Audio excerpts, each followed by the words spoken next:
मुझे माँ अच्छी नहीं लगती थी। छोटी कमीज़ों का रिवाज हो तो मेरी लंबी लंबी सिलवाती थी, और जब लंबी कमीज़ों का दौर आया तो उन्होंने मेरी कमीज़ों को कटवा कर घुटनों तक करवा दिया। अच्छे से अच्छे कपड़ों का सत्यानाश कर देती थी। किसी फंक्शन में जाना हो तो लाख मिन्नतें कर लो, कभी लिपस्टिक तक लगाने नहीं दी। कहती थी जब दुल्हन बनोगी तो रूप नहीं आएगा। स्कूल से निकलकर कॉलेज आई तो कस कर हिजाब उड़ा दिया गया। यूनिवर्सिटी में लड़कियां बाल खोले इतनी प्यारी लगती, और एक मैं अभी से बूढ़ी लगने लगी थी। अम्मा कस कस कर मेरी 2 चोटियां बना देती थी। बारहा कहा अम्मा एक चुटिया बनाने दें, 2 का रिवाज नहीं, और स्कार्फ के अंदर 2 चोटियों से मेरा चेहरा अच्छा नहीं लगता। लेकिन अम्मा कहाँ मानने वाली। कॉलेज से बहुत अच्छे नंबरों से पास होकर यूनिवर्सिटी गई। सोचा अब मैं बड़ी हो गई हूँ, यहाँ कुछ मनमानी करूँगी। लेकिन अम्मा ने यहाँ भी मेरी जान नहीं बख्शी, हद ही कर देती थी।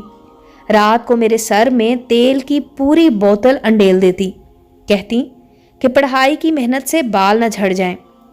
मुझे उनसे सख्त चिढ़ होने लगी थी। मुझे अम्मा बिल्कुल अच्छी नहीं लगती थी। यूनिवर्सिटी में इतने अच्छे अच्छे लड़के नज़र आते थे। बहुत से लड़के और लड़कियों की जोड़ियां भी बनी हुई थी, मगर मेरी तरफ मजाल है कि कोई तवज्जो भी हो जाए, क्योंकि मेरे सर से कड़वे तेल की बू आती थी।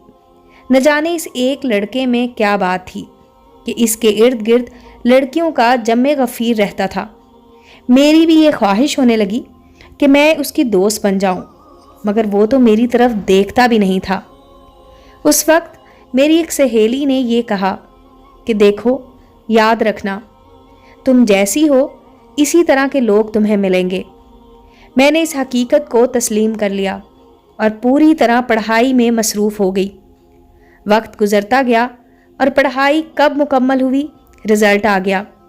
यूनिवर्सिटी में मेरे अलावा एक और लड़के ने टॉप किया था, जिसे आज से पहले मैंने कभी देखा भी नहीं था।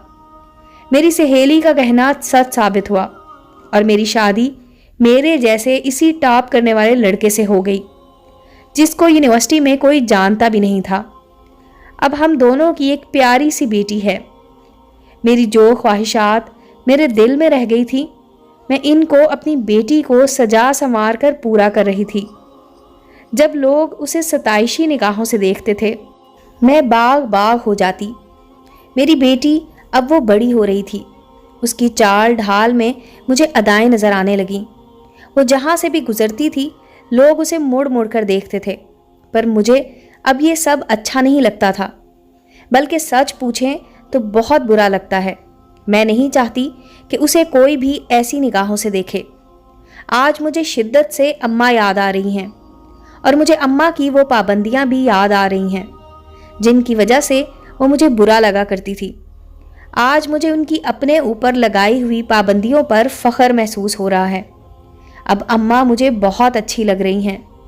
मैंने अपनी बेटी को अभी अपने पास बुलाया है, उसे ज़िंदगी का सब राज समझाने के लिए कि बाज़ मामलात में माओं की तरफ से पाबंदियां बच्चियों के वक़ार और इज़्ज़त में इजाफ़ा करती हैं और उन्हें सुरखरू करती हैं। उम्मीद है दोस्तों स्टोरी अच्छी लगी होगी। चैनल को लाइक और सब्सक्राइब करें और बेल आइकॉन का बटन दबाना मत भूलें, ताकि हर नए आने वाली स्टोरी का नोटिफिकेशन आपको मिल सके। मिलते हैं अगली स्टोरी के साथ।